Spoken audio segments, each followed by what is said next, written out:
This movement isn't about the 99% defeating or toppling the 1%. You know the next chapter of that story, which is that the 99% create a new 1%. That's not what it's about.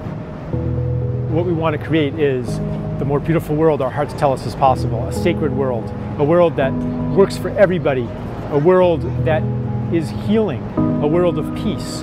You can't just say, we demand a world of peace. Demands have to be specific. Anything that people can articulate can only be articulated within the language of the current political discourse.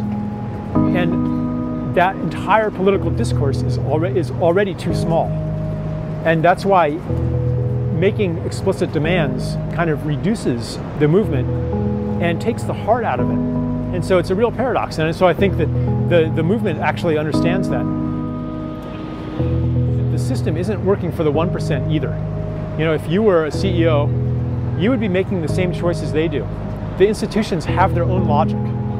Life is pretty bleak at the top too. And all of the baubles of the rich, they're kind of this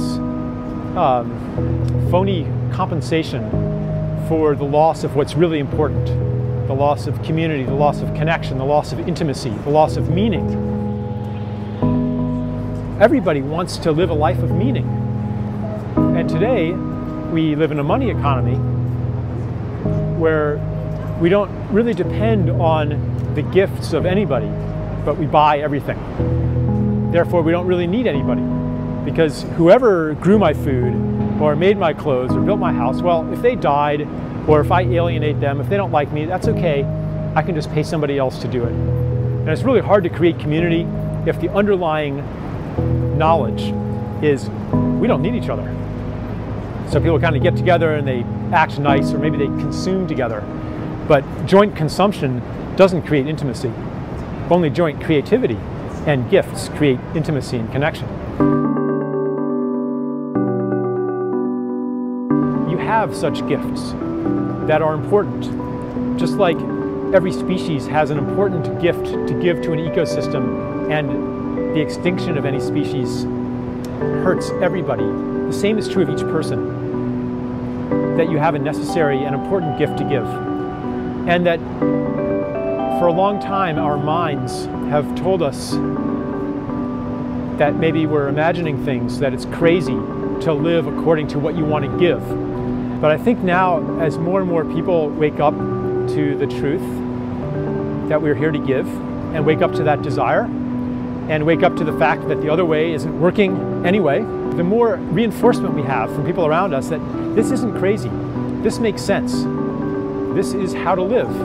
And as we get that reinforcement, then our minds and our logic no longer have to fight against the logic of the heart, which wants us to be of service. This shift of consciousness that inspires such things is universal in everybody, 99% and 1%, and it's awakening in different people in different ways. I think love is the felt experience of connection to another being.